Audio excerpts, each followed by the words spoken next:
This podcast has stories of real-life events and true crime that happens every day. These stories may contain adult language and graphic or disturbing details not suitable for everyone. Listener discretion is advised. 132 in Bush, I've got him at gunpoint. Check the left phone, we're going to pull back direction on this side. They're pulling them out. 911. Advise ready for camp. We've never had that before. I've never had the intro stop working like that. That was That's weird. interesting. Do we want to try that again? Oh, we can, yeah. Oh, See. fuck, my knee just dislocated. Well, put it back in while the intro's playing. Warning, this podcast has stories of real-life events and true crime that happens every day. These stories may contain adult language and graphic or disturbing details not suitable for everyone. Listener discretion is advised. 132 in Bush, I've got him at gunpoint. Check the left phone, we're going to pull back direction on this side. They're pulling them out. 911. Advise ready for camp. God. Another episode of War Stories. I'm Tom, And I'm Chuck. and now the intro actually worked. Yeah, that was good. Yeah. No, yeah, my knee Oh. is really weird. It just dislocated sitting at my chair. It's the third time it's done it. And then I'm able to move it and it pops right back in. It's so weird. Yep. Well, this is why they won't let you go back to work, because you can't be chasing bad guys and have your knee just pop out randomly. I'm just popping out at the chair. I know, that's what I'm saying. You like, That's do you imagine you're like on a call, you're talking to a victim or you're talking to a gangbanger, and all of a sudden your knee just buckles on you? That's Oh, why you fuck. can't do this. No, Yeah. you know, and that's not even mentioning your back. No, yeah, that's not. Yeah, absolutely. I'd be just sitting there, and the next thing you know, oh fuck, oh hold on, don't touch me, don't touch me. My back just right. went, and then Yeah. you're just like, I can't move. Call an ambulance. Yep. And then they touch you. You're gonna have to fight, and it's not gonna work. And I always told someone, if I ever had a bad back spasm where my legs stopped working, I was like, and it was a fight, someone's getting fucking shot, because if my legs don't work, I'm fucked. I can't fight. I can't grapple. Right. I can just do this. And departments aren't typically fond of having police on the street who are like, hey, my legs might give out at any time, and if that happens, I'm just going to shoot. Right. They're gonna be like, that's a It's risk like- management issue, man. That's not. Yeah, It's not safe. I'm like, no exactly. shit, it's not safe. Oh, I got news Well- on that though. Oh, yeah? Yeah, I figured to give people an update. Hey, I mean, you've been updating people for the last 2 years, 3 years. Yeah, just another mundane update. Right. But they're trying to because I got put permanently qualified permanent disabled worker or whatever Right. bullshit that is. Mhm. They want to see if they can accommodate my needs while I'm finishing the end of the process, so they can bring me back just to do fucking clerical work. I'm like, what the fuck? All right, Okay, go see what back and do happens 6 clerical weeks. work. And you won't be. I don't want then- to go back unless it's like working a detective table. You know what I mean? That gets Yeah, you but they're not going to experience. do that. You're retiring out. They're not going to put you in detectives just to retire you out. Just give me some experience. Help me out a little bit. No, they're not going to do that. Wait. Okay, you just said help me out to a police department. That's never going to happen. No, they're gonna You be could like, be drowning, over. suicidal, alcoholic, suffering from PTSD, and you ask your department for help out, and they're going to be that meme where the guy high fives the drowning man and flies away in a helicopter, because that's what fucking departments do. Yeah. But this week, last week, we did a surprise live debrief, which I think we had fun doing, and I like the theme. I like that was a good theme. We've got a lot of stuff to talk about coming up, so send us those videos for live debriefs. Also, for those of you who listened to Locker Room last week, man, that Baltimore bridge collapse was insane. So, if you want to know about more current events, and you want to hear our thoughts on things that are going on in the world that aren't specifically law enforcement, military, or public safety related, but actually you want to hear it from the perspective of, reasonable people. I mean, Matt's not that reasonable, let's face it. But anyway, so we have a guest this week. Chuck, tell us about our guest as we bring Derek onto the program. Hey, Derek, how are you? Good evening, Well- evening, Phyllis. Afternoon. evening. Yeah, Afternoon it's, in it's, your it's world. evening where you're at, and after Yes. we've talked to people who are in the future on this show. We've talked to people who for them it was tomorrow. I am yeah. 3 hours in your future. Ooh, tell me, did I get drunk? I'm sorry, we don't get those details. The Aussie would be like, "Fuck yeah, Just mate!" like the lottery numbers, right? Right, exactly. Yeah. So So we have tell us Derek. about Derek.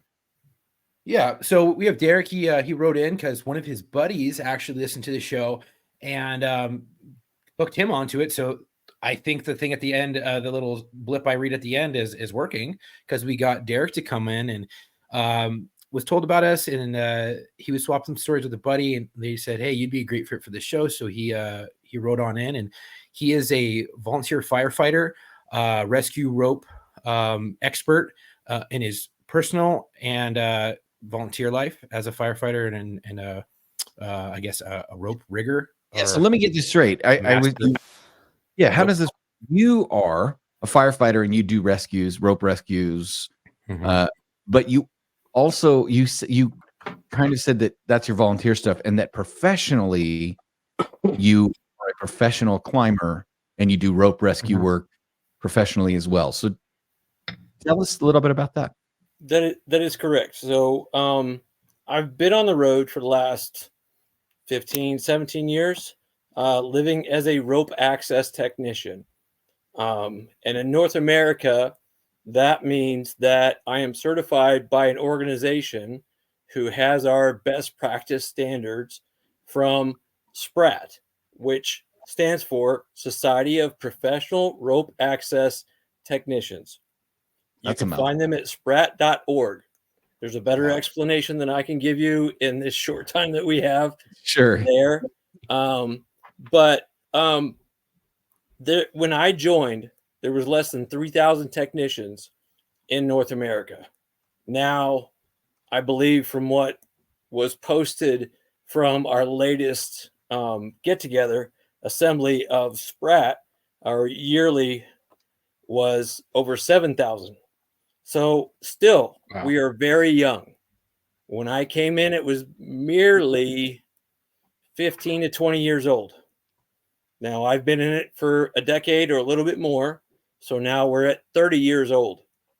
This has come across the pond from Europe and international trades, as well as California's Department of Reclamation back in the 80s. Okay. These two cavers, mountaineers, chimney cleaners, all that stuff that happened over in Europe hundreds of years ago was then brought here and used in recreational methods as far as mountaineering, mountain climbing, caving. Mhm. And then in California, the Department of Reclamation, who had to deal with water in their adverse environments, needed a way to access or create, maintain, or figure out how to manage these things. Mhm. So the Department of Reclamation in California was a guiding spearhead Mhm. to create this type of industry. And then you had manufacturers from the fire and rescue community that brought their expertise to it, which then created SPRAT, Society of Professional Rope Access Technicians. So I'm going to ask you: is this Oh, wow. something that is in your Exactly. wheelhouse? Yes. Okay. So All that's day. that. Now, for those of you that don't know what we're looking at, I just brought up a picture of the rescue of a truck driver. It was a Cisco truck in Kentucky that was going across a bridge. It Mhm. TC'd. It's like something out of a Superman movie. The truck is hanging onto the bridge by the center of the trailer. The cab of the truck is still attached to the trailer, but it's completely hanging off and has a destroyed cab. But the driver was okay and he was still in it. He was just hanging off the edge of a bridge. And so this picture that I put up is a rescue climber on a rope system that roped down to the cab of the truck, got the driver out, and is pulling him to safety. So tell us about what we're looking at here, real briefly, and how this ties into like what you do. So from this picture, I would assume, based on what I can see from a still image, is that this rescuer has been lowered down by a team of rope technicians Mhm. with a main line and a backup line. So if the main line fails, they have a secondary for as far as fall Right. protection and industry. So he is lowered down to Belay. he has a main line and he has a belay. Okay. Main line fails, belay picks up, right? Right. So technically he's being held by the main line and belayed by the secondary line. They're lowered down to the area that he needs to be. He will secure the victim, tie him to himself, or secure him to the line, which the best way to say this in our best practice is that we secure them to the line, which is a Mhm. secondary connection to us. We don't directly connect him to us. So if there's an issue, we can separate from him. He can separate from us, him or her. Excuse me. Mhm. Nah, Um, yeah, we're all right with it. and just trying to be PC, man. Yeah, yeah. The victim can be rescued should there be an issue with the rescuer. The rescuer can be saved if there's an issue with the victim. So we have Right. separate connections to the same system, which then we are hauled up by a team of rescue technicians above and is saved. So is that to avoid losing the technician and the victim? Like it's not a once they're connected, it's a we can save one and not the other if necessary, or it's not we're not going to lose them both. Exactly. Right. We don't want to risk a life to save a life, but we will. Sure. Right. You know what I mean? Right. That's the last thing we want to do is put another life in danger Sure. to save a life. If we can mitigate that in some way, shape, or form, we will. Right. Right. Okay. So I assume then, having kind of gotten into this industry, you work with a lot of different agencies doing search and rescue operations. Not just, I mean, obviously you're a volunteer firefighter, and so there's that element that you bring a lot of skill set to your local fire departments that they wouldn't have otherwise. But it sounds like you even in your daily professional life for your paying job still do a lot of this stuff for public safety and for rescue and stuff as well. My day job is just as dangerous as any paid volunteer civil servant. Right. When you respond to a call, we don't respond to a call. Our call is to go to work every day. Right. Our call is to, climb that 300-foot tower, Mhm. rappel down from it, do our maintenance, do our work, do our inspections, provide information, Right. and then come on down safely. So we're answering a call every day at 8 a.m. or whatever our shift is, 7 p.m. to 7 a.m., 12-hour shift, whatever the case may be. Right. Whatever the particular job is, but you work with different agencies whatever because the scope is. Right. Right. Okay.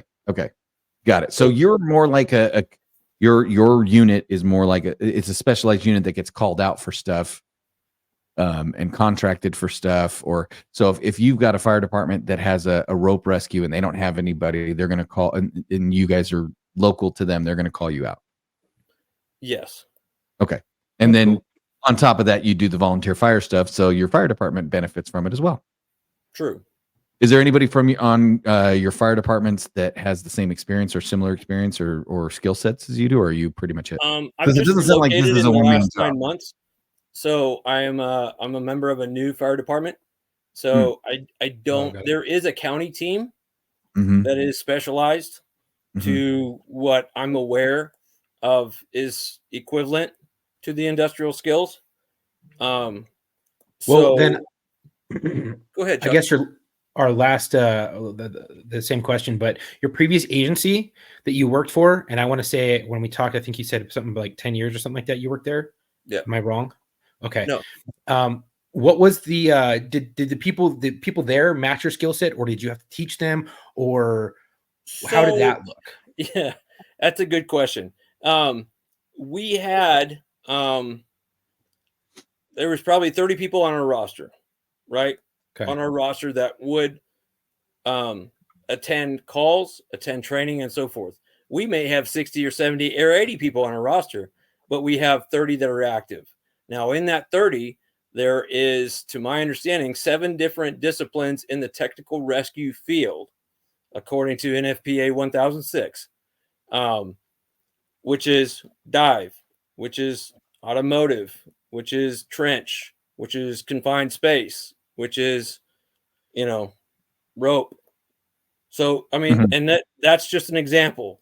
There's many Sure. more agricultural issue, equipment, heavy Mhm. rescue, which we're talking about heavy automotive. So each one of us has a skill in a certain way, but we all have base skills that we can support those who have the upper level skills in that specific. Right. You have a specialist. Yes. But you all Yes. start with the base level skills, and then The you can specialist will specialize. take command. We will support him Got or it. her, for that matter. And now, how did you get into firefighting? Through technical rescue. Okay. I was a technical rescuer in North Carolina until I took a freelance job. Somebody called a friend in my network called me and said, "Hey, you want to come and work in New York City and hang off the skyscrapers in Manhattan for 6 months this summer?" I'm like, "Yeah, sure. You're going to pay me for that? I'm a down." So that's what I did. I went and got 6 months Crazy. in. Those 6 months were up. The company said, "Hey, we want you to stay. We need people with your skill set to continue our business. So what do you need to move up here?" I relocated from Raleigh as a home base to New Jersey, and then I got off the road. I stopped traveling, and I dedicated 3 years to hanging off of skyscrapers in Manhattan. Ugh. I'm gonna Now, tell that you was right now, just I'm not for afraid of heights, but that sounds terrible. yeah. That doesn't sound fun. That's like you see the Nobody guy can who have the climbs same up view in the. the world. Nah, Nobody will ever have the pictures that I have or my I friends. I'm agree, straight. 100% agree. And we I'm would good, love for you though. to send us. I would love for you to send us some of those pictures so I can see what your view looks like, and I can post them and share them with our listeners. Yeah, I don't know. Absolutely. Here's the thing. I just don't know that I ever have. I'd rather be Superman than Spider-Man. I Dude, let me tell understand. you. And there's a picture on this side. It's Spider-Man. That's something I grew up with. That's old comic Yeah. stuff. You know what I mean? And that's what I grew up with. And I didn't know what I wanted to do coming out of high school. My dad Right. was a But you still ended programmer up from the swinging late around New York 70s on the to road. early 80s. You know what I Yeah. mean? He Right. went into the Marines, and that's what he fell into. Right. My formal degree is database management. Oh, It's you're associates. far from that. Yeah. Yeah. What? Well, What the I went fuck? to play with that, and it was like, I can't do it. I can't do it. Right. But I That's learned the kind of like skill where of I'm tree heading. climbing Yeah. in an early age, and I followed Right. that, and it piqued my interest. And that's, I was an arborist for 15 years before I got into That's wild. rescue and into industrial and into fire. So Now, Yeah. when you were in New York, you were just doing the maintenance off those buildings, but did you ever work with like a volunteer firefighting outfit there where you had to do like aerial rescues off of skyscrapers or anything like that to assist? Waldwick, New Like, Jersey, North New Jersey, okay. is where I became a firefighter, where I got my firefighter one. Okay. Got it. I was introduced to them because I was used to being at my rescue squad in North Carolina. And when I was home, there were opportunities to interact, to train, to teach, to pass on knowledge, to gain knowledge. And when I got to Waldwick, I was only working in the city every day. And, I just went up to the local fire department. It was like, "Do you guys have any tech rescue up here?" And they're like, "No, we have a county team, but you have to be a member of the local department." So Mhm. chief said, "What's your skill set?" And I explained to him, and he was like, "Well, teach us ropes and we'll teach you fire." So I went through fire school, I got my firefighter 1, and that's where I began my firefighter career. I don't claim to be a firefighter. I haven't seen a lot of work as a firefighter. I'll be the first one to admit that. I'll be Just the the last one to rescues. say that I'm a firefighter. Yes, I've been trained. I Mhm. know fire science. I have an understanding, Mhm. and I want to serve. But So I'm But no you're, big. you're with your specialized skills, sending you out to just any old fire is kind of a waste of resources. You're a specialist. yeah. As a volunteer, Yeah. you go when you're called. Well, that's true. Yeah, I mean that's true. We know that. I'm just saying in terms of like if I was managing my resources as a chief or as a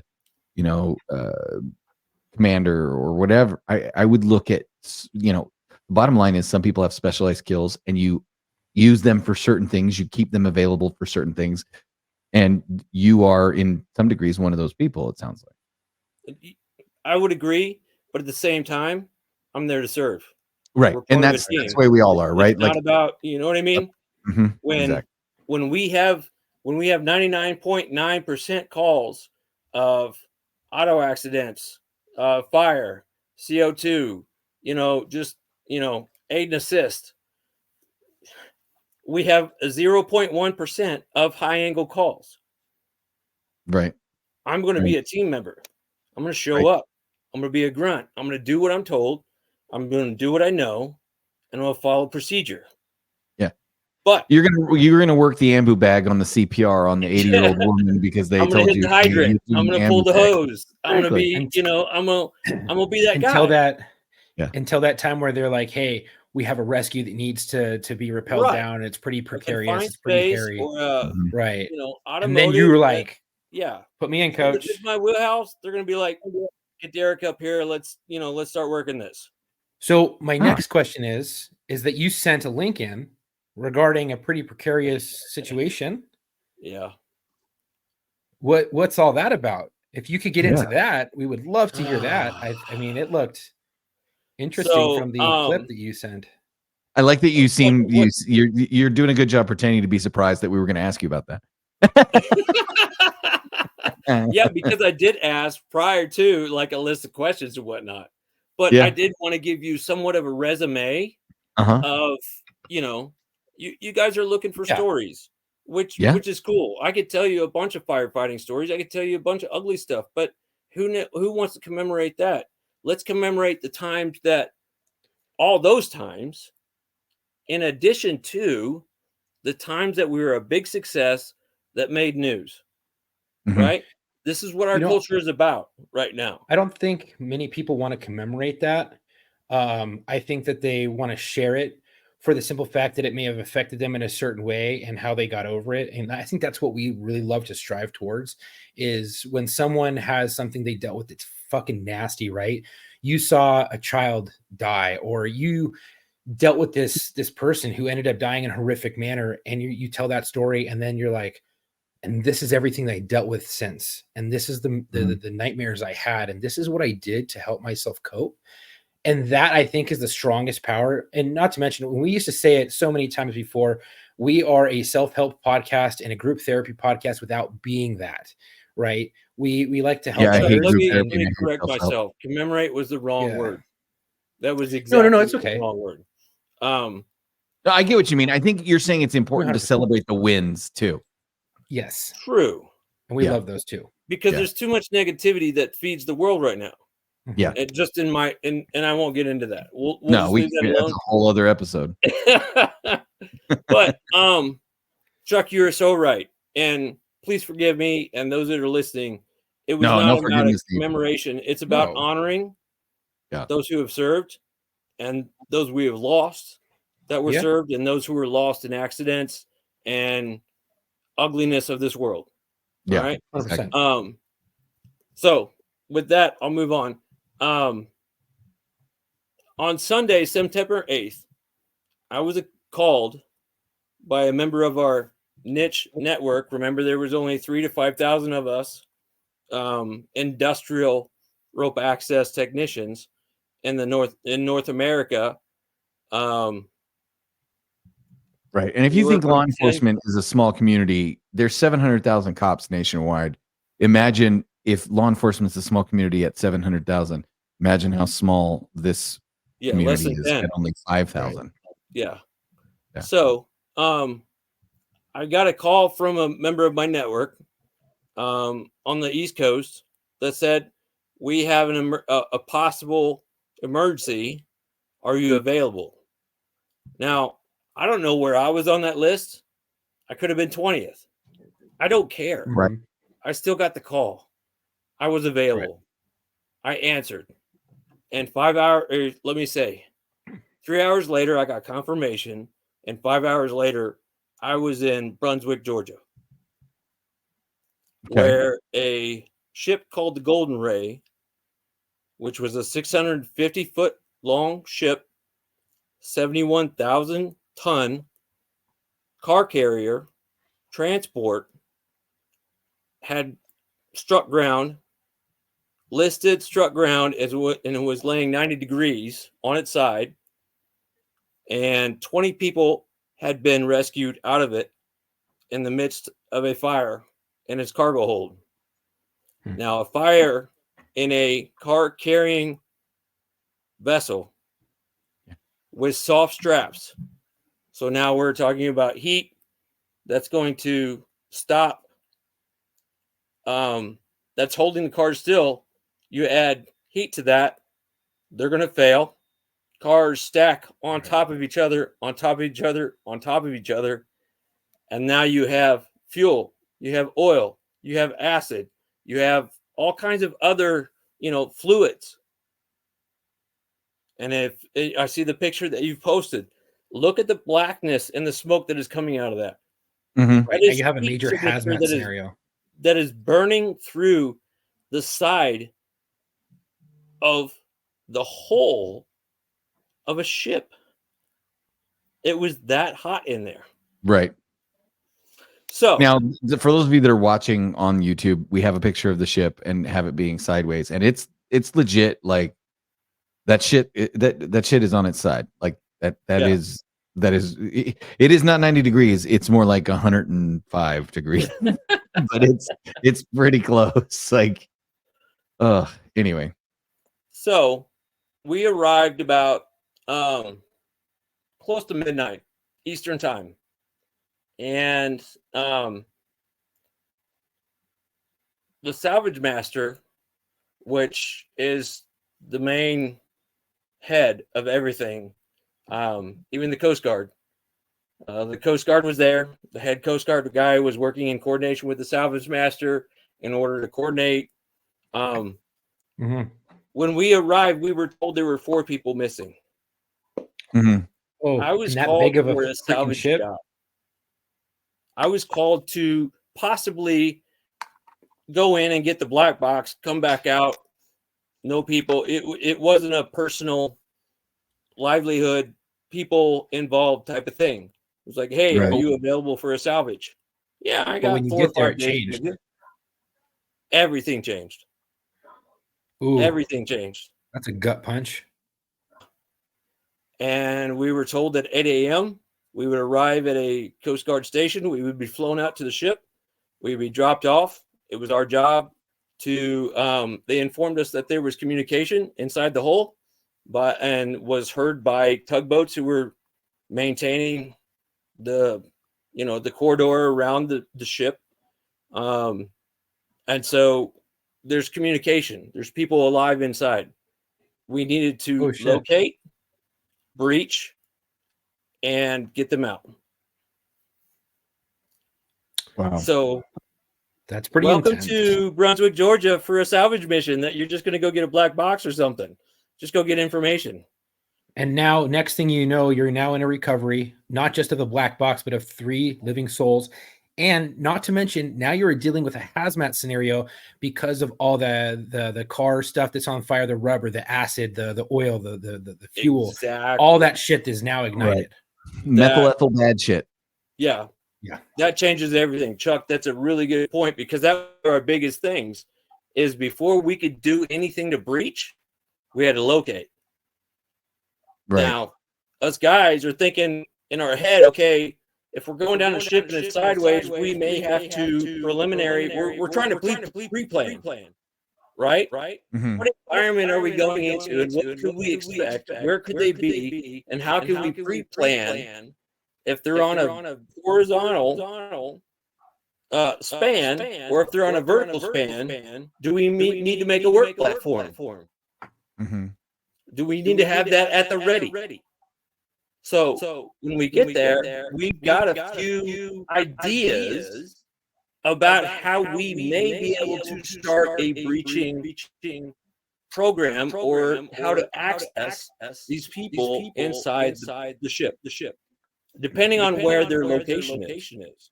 Luckily, they were on a horizontal plane that we were standing on. They were in the gear room outside of the mechanical engine room, which is basically that bottom little V shape of every ship. The bottom of every ship, where all those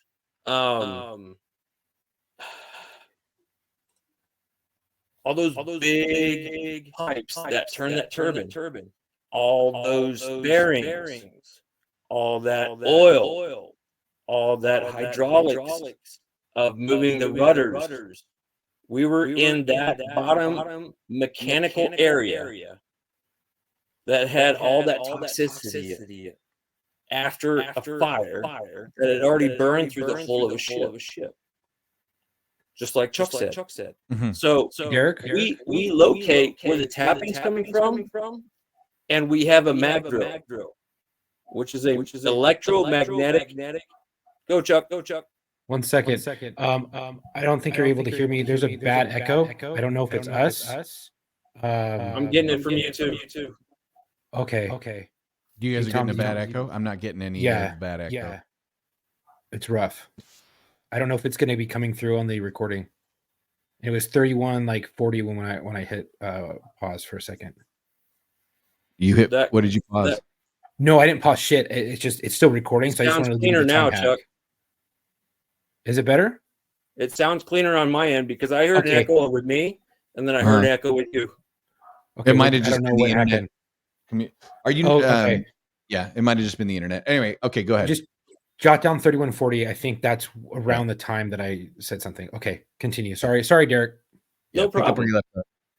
So we found the knocking to be located in the mechanical areas behind the engine room, or in the engine room of the boat, which is the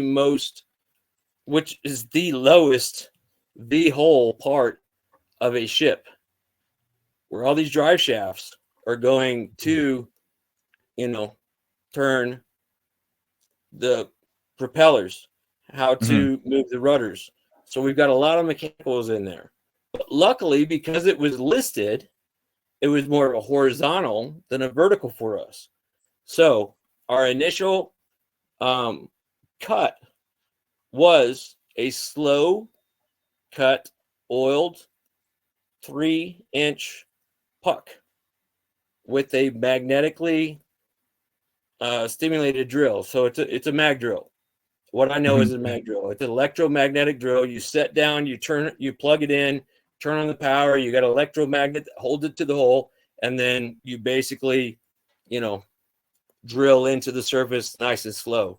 No hot work was ever allowed due to the possible the environment inside of this ship. We've already had a fire. We already know there's oil. We already know there's gas. We already know there's hydraulic fluid. You know what I mean? So we've got to be aware. We drilled an initial hole, put a sniffer in there to test the environment, and then started, and then tried to communicate with those who were tapping on the hole, which we should have been in that region, and we were. So what happened? The first thing was we established communication. We sent water, and we established another hole so that we could start pushing fresh air in. And then we maintained the air quality in there as we had a steel backpack air blower suspended from the side of the ship to be able to blow into the force air into the ship, good air. As we started to create a bigger hole or hatch for them to be able to escape. And basically we took the same mag drill with the same 3-inch and stitched a bunch of holes together on every side. How long did that take? About 3 hours. So not only are you dealing with a fucking boat on its side with all this chemicals that are just being burned now. So now you have a nasty hazmat situation. And you are taking a 3-inch fucking drill and stitching together little holes. Basically, if you were to take like a paper cut, a paper hole punch, and you're just doing this all the way around to make a hole big enough so that they can get out. Man, were you guys worried about like them getting too hot in there or the air quality getting too toxic? What was going through your mind at that point? We were focused on the mission. We were focused on the mission that there were 4, it could have only been one person that was communicating, tapping on a hole. It didn't matter to us. We knew that there was 4 people and we had communication with one and we needed to get that one out.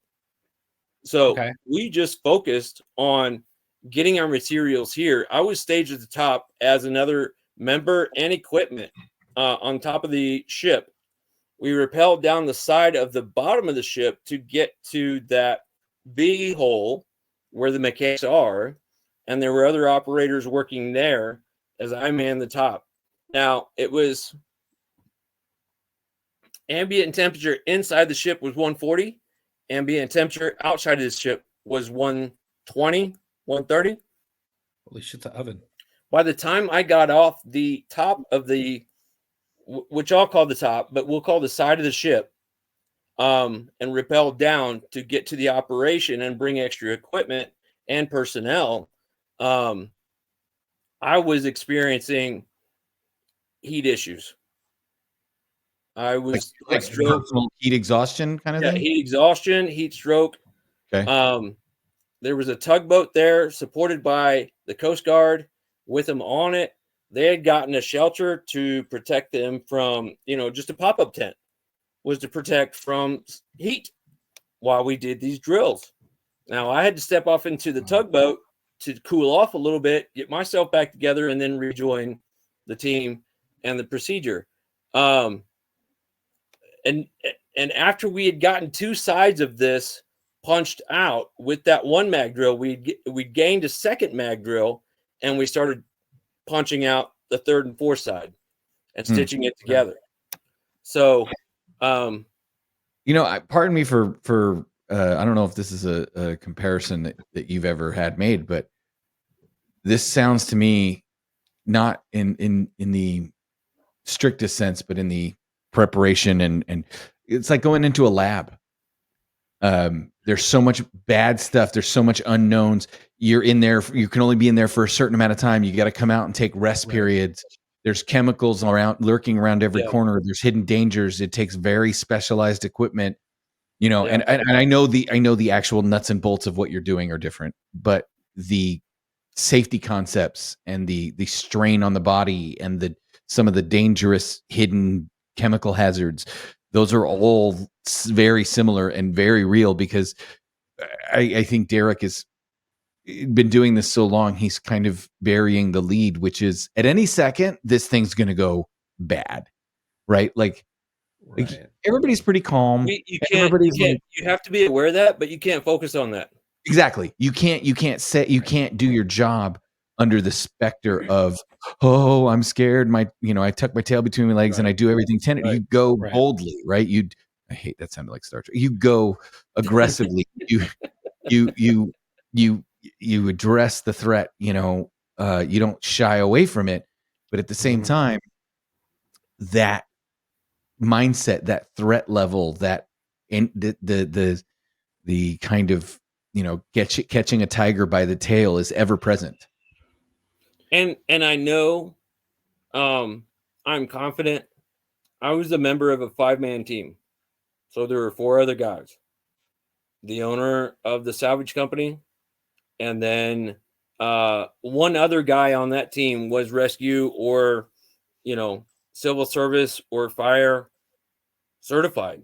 The other two were just top level or level 3 SPRET technicians. So they're aware. They just didn't have the additional certification or training of fire awareness, but everything else was there. So, Right. and it didn't really matter. This was just to me, you could simplify this as a rope access job. Rappel down, cut out with this type of thing, do it, bang, bang, done. All right. That was an easy industrial job. If you were to look at this from an industrial rope access viewpoint, this was show up, get to your point, breach the hole, and you're done, which is not uncommon in our industrial world. We're all certified and ready to create this experience or this service to our customers. But because it was a rescue mission, I'm trying to keep it simple. Yeah, no, I get it. It's funny. To provide this service in a rescue situation where lives are at stake, it heightens our awareness. As much as maybe outside of the actual mission, there may have been X, Y, and Z, but the mission was accomplished the best way I don't know any of us on that team that could go back and say, I wish I would have done this better. You know what I mean? Right, because you were operating at your top because top skill level. we were trained technicians to do X, Y, and Z. We were given our scope. We went, we had a plan. We did not deviate. It worked and it was done. Sure. So it took you 3 hours to stitch that hole together. What happened once you popped that hole out? I have a video of that and I'll share it with you guys. We'd love to put it on if we can share it as well. That'd be awesome. Yeah, Can you I would email it to me love right to. I've got pictures and whatnot that I'll share with you guys. You can stitch into this. But there's a video of the last hole being connected to and stitching that and how we had to rig that very sharp piece of metal that we were abstracting to open the hole. Because now you have teeth on either side, right? If you stitch holes together, all you have is this jagged edge on both sides. How do you secure that with a rope or webbing or, it came down to unique rigging and understanding the forces and X, Y, and Z. We mitigated the hazard. Right. And it worked flawlessly. What'd you use? A series of webbing and straps. Oh, Knowing that this piece of metal, this square piece of metal could not be, knowing the thickness of this hole and knowing understanding the piece of this metal, we knew that it could not be over 100 pounds. Sure. And if we lifted it, if we added our stress and our weight to it gradually instead of dynamically on a sharp force, we could mitigate those edges to a degree. Sure. Enough to get it up and out of the way so it wouldn't drop on the guys that were below us. Okay. And so as that came up and out, you could see a small reflection in my video of where the guys were. And we're all cheering and happy and everything. And then we got as much what I know is pig mat from the wind industry or just oil absorbent matting, right? We wrapped the sides of the hole that was still there, the sharp edges, with those as much as we could, stuck a ladder down, and we were able to get those guys out. What was the condition of them when you were getting them out? Like darkness. It's 140 degrees while you're in there operating, and they're just stuck in a freaking oven. They were down to skivvies.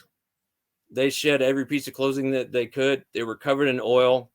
They were dehydrated. They were a little bit disoriented, which is understandable. They had been in complete darkness fire, and this whole environment, possibly toxic environment, for 30 hours Yeah. before we even landed on the ship. Well, you And then hold on. Pump the brakes. You said 30 hours? So my understanding is that the ship went over Sunday afternoon, Sunday morning, or Sunday night. I don't have specifics on that. Sunday, September 8th, this ship was headed out of the Brunswick, Georgia port with cars, 4,800 cars on it. Uh-huh. It incurred an issue and caught on fire and listed before it reached international waters, potentially blocking the lanes of any other ships coming or going out of the port. This is the biggest port, automotive port, this is the biggest southern automotive port in America. Baltimore's the next one. Okay. Okay.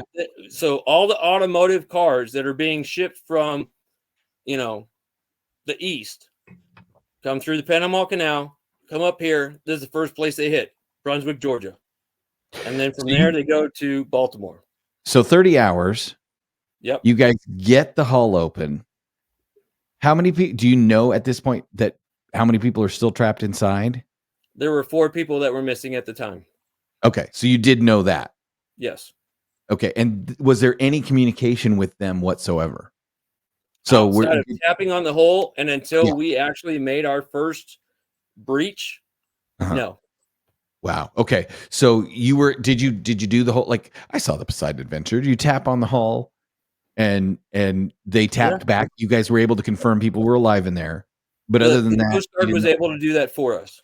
Okay. Oh, got it. Okay. So then you open the hatch, or you guys cut the hole open, you make a hatch. I guess it's not really a hatch except for the fact that you made it a hatch. it was the hull. A rather sharp edged hatch. Right. Right.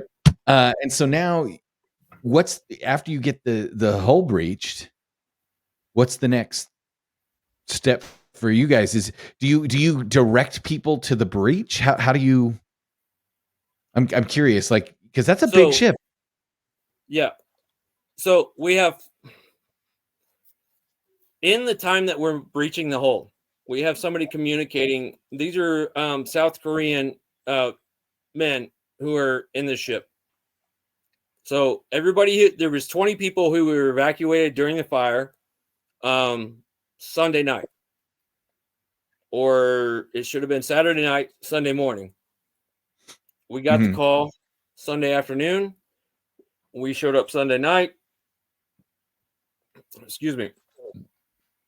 Are informed that there are 4 people missing, and they have communication by somebody tapping on a hole Saturday night at round about midnight Eastern time when we all arrive. 8 a.m. we go out, we breach.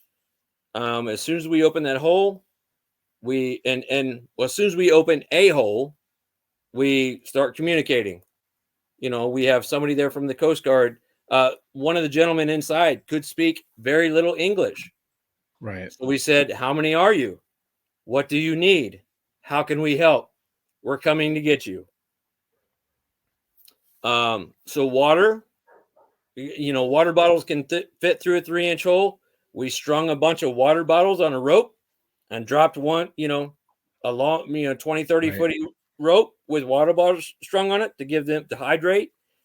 We pushed air. We monitored air as we were pushing air and created more options to be able to change the environment that they had been stuck in, to make it more, to make it easier for them to survive until we could open up that hole. Once that hole was open, we inserted a ladder in order for those to be able to, and added light. Somebody went down and assessed those who would get on the ladder. We had 3 of the 4 guys right there. Okay. 3 of the 4 guys were right there. So within 4 hours of landing on the ship, we had 3 guys out. That's amazing. Because the problem is, our 4th guy is in the engine room, which is secured by I want to say 15 millimeter ballistic glass Oh, so that's not good. or Krylon or some type of ballistic, you know, Yeah, material. due to piracy. Okay. So they had So- protected the engine room should somebody come in and try and hijack the ship. Mhm. When the ship went down, that locked. So one man was trapped in there. Great. While we were trying to open this hole, they requested an axe, anything they could do to go get their friend out. These guys were okay, but yet knew that their friend was still in trouble. And they requested resources to be able to help him. We tried to do what we're limited. Our job is to get these guys out first, then we'll deal with the next guy. Those are solid homies right there. Right. Yeah. These So they and weren't there's- able to there's- free there's him. more to that because I got to meet them afterwards, and it's phenomenal. Their man was probably 40 feet back from our hole, 40 to 60 feet back from our hole. It was so hot in there that another team from another salvage company came in and was going through the confined space protocol. And once they got in there, it was just not doable. It was too hot. You know, it was difficult. Do you have an estimate on temperature readings inside the ship? Like I said, 130 to 140. Wow. I know. So what the happens news to have that said fourth 140 guy? internally. It took 2 or 3 crews to swap out within a matter. It took another 3 hours to get that fourth gentleman out. And they were using grinders, using, battery powered tools to try and grind through this ballistic material that was protecting the engine room. Finally, they were able to get him out. It took another 4 hours to get that gentleman out. But all 4 of the crew that was missing from Saturday night from the original rescue, they all walked out of that hole. Wow. That's crazy. I'm surprised you guys were able to get that fourth gentleman out. I mean, that's wild. Like I said, our crew of 5 guys, it took everything we had just to get that hole and get those guys out. So luckily there was another 2 or 3 crews, salvage crews, that were on standby, and they were asking, let us get in, let us get in, let us get in. And we're like, we got to complete our mission, and we weren't being ignorant and we weren't being bullheaded. Was that, look, as soon as we open this hole, you guys are good to go. Just get ready. Let us establish this one access area. And I just got to give it to the fortitude of the guys inside number 1. And our crew and the other crews that went in. Our crew that established the ability to go in and the crews that went in. It wasn't always pretty. I'll be the first one to tell you that. And I won't go into detail, but we did what we had to do. We didn't lose anybody. We kept everybody safe, and we brought everybody home. And that's what's important. Yeah, I'm sorry? 100%. Yeah. Yeah, that's the important part. So how were they when you got them out? Like, what were those conversations like? How much gratification did they have to be saved? They were obviously you're going to be very happy. They were very appreciative. They were very appreciative. There was one gentleman who struggled because it was a little bit too much mentally, and we brought him out, and he was okay, physically, and that was fine. You can't, when a couple of them came out and they're like, okay, now, and he struggled to get out, and we get to that point where he's like, I can't, so we got to send somebody in to be able to help him, assist him get out. And I don't blame the guy. I don't blame the guy. Being in the dark for over 24 hours, the heat, just to be overwhelmed. I've been overwhelmed with less than that. Right. Damn Just to be right. honest with you. So, we brought a guy out in a stretcher, put him on a boat, took him out, got him checked, and he's fine. Right. Just, what do you say? What I think is crazy is that you came out there for a salvage mission for a fucking black box, and they all good willing and knowing that there were 4 people stuck in there, and yet it took them from 10 p.m. midnight the day prior to 8 a.m. the next morning to send out a crew to get these people. It took them over 24 extricated. hours. Saturday night, crazy. the ship went down. Sunday morning. Sunday afternoon, we got a call. Sunday night, we showed up. And I found think out. you're talking about, though, having dealt with emergency management. I think some of that lag time, some of that lag time is going to be figuring out what they had, who to call. You know what I mean? So, And the Coast Guard did a great job at that. They did what they were supposed to do. right. They had limited knowledge until they got that knock, knock, knock. They maintained somebody there at that ship. There were 3 tugboats at least that maintained that ship did not drift off. Right. And in the meantime, survivors were inside tapping on which was relayed back to the Coast Guard. The Coast Guard, you know what I mean? The Coast Guard did everything right. I can't say that anything, honestly, I would say if anything else, what I'm proud of is the hierarchy of management, the NIMS, Right.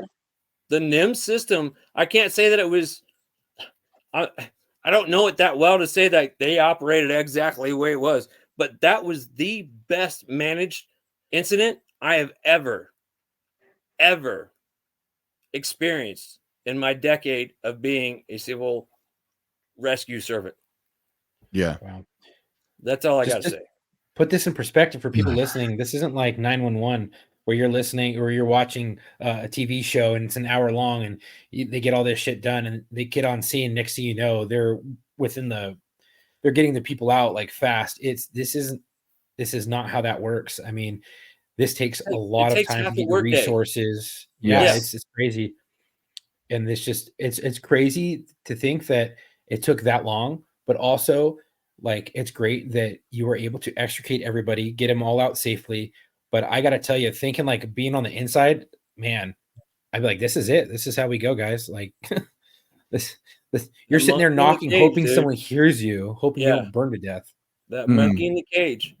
And those guys on the boat would respond every hour. Wow. Let them know. That's crazy. Well, and you didn't lose anybody, and we didn't lose you didn't use any of your team. You didn't lose any of those people. We would definitely appreciate you sending us those pictures. That would be amazing. I'd be happy to. Yeah. Well, shoot. Now I want to have you come back on and tell firefighter stories because we didn't even get to your firefighter stuff. But that rescue is pretty cool because you always see it, but you never hear like from the people that do it. So that's pretty bitchin'. It's got to be. It seems like you kind of fell into it through a natural progression of things. Exactly. And I fell into it because of a network that I had. And like I said, I may have been the 20th person they called on that list because nobody else was available. I don't care what number I was on. I got called. I was able to attend. You answer that call for service. Yes. Yep. Yeah. Exactly. Well, we always like to let our guests dedicate their episode to somebody. And I guess you do have a dedication. Chuck, did you pull it up? Are you presenting it? He has a dedication as well, and I have a dedication as well. I know we spoke earlier, and I'm going to let you go, Derek, with your dedication, and then I'm going to follow up with a listener dedication. Got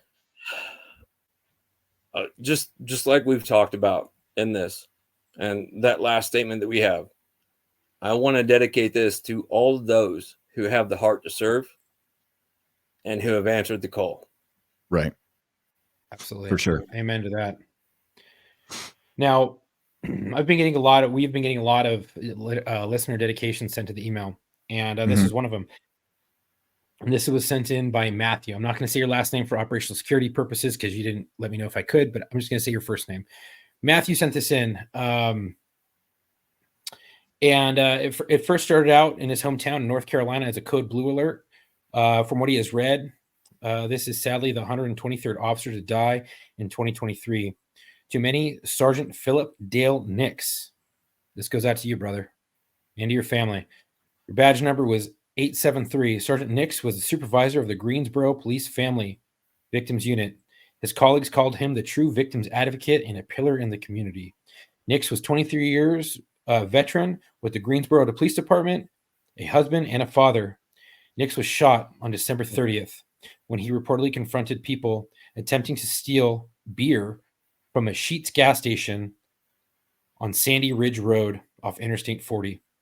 3 suspects were later caught in Winston-Salem, North Carolina, and charged in his death. The suspect who shot Nix is looking at life in prison or the death penalty if convicted. Sergeant Nix embodied the very best of law enforcement. He was a consummate professional, a good and decent person, and he was supervised. And was beloved to the community of Greensboro. It should come as no surprise that Sergeant Nix, like so many other officers, comes from a family with a long legacy of public service. This was said by Tills. For as impressive as Sergeant Nix was, for his exemplary work in uniform, it was his job as a family man, a loving husband, a father, and a son that made him the man he was. Well, rest easy, brother. We got it from here. And Chuck, do you have anything else to take us out as we finish up this week? I do. Thank you, everyone, for listening. If you like today's podcast and the content we provide, please help us out by rating and reviewing us on Apple Podcasts, Spotify, or whatever podcast platform you listen to us on. We're also available on YouTube, as well as every other major podcast streaming platform. If you want to help us out, please follow us on Instagram and Facebook. Our Instagram is @war_stories_official, and our Facebook @War Stories Podcast. If you already follow us, please like and share our posts. You can also click the link in that bio on Instagram or Facebook to get to our website, our socials, our YouTube, the podcast stuff, everything. Our website is www.warstoriesofficial.com. We have some gear available there if you feel so inclined to buy it. If you feel like you want to be featured on the show, you have a story you think you want to share or you think you could be featured, go to booking.warstories@gmail.com and I can get you booked. Again, that is booking.warstories@gmail.com. We are always looking for veterans, law enforcement, firefighters, medics, but also corrections officers, dispatchers, and nurses. I want to say thank you for the support. Stay safe. Yep. And I want to tack onto that. If you're emailing we have not merged the two social media emails and stuff like that yet. So I'm trying to explain this as best as I can. If you're sending us a joke, send it to Locker Room. If you're sending us something to make Chuck throw up, send it to Locker Room. If you're sending something that you want us to do on our Locker Room Live segment, send it to the Locker Room email address. If you want to talk to me or send me a dedication or a question or something, mailbag@warstories@gmail.com, mailbag.warstories@gmail.com, excuse me. If you want to book yourself on the show, email Chuck at booking.warstories@gmail.com. But I still get emails to mailbag that are people expressing interest to be on the show, and then I forward them to Chuck and do nothing else with them. So cut me out. I'm the middleman. I'm okay with you eliminating my job, downsize the company, just go straight to Chuck, because I literally can't schedule my own life, let alone this podcast by myself. So that's why I have Chuck do it. So just wanted to remind you guys of that. And until our next episode, come home with your shield or on it.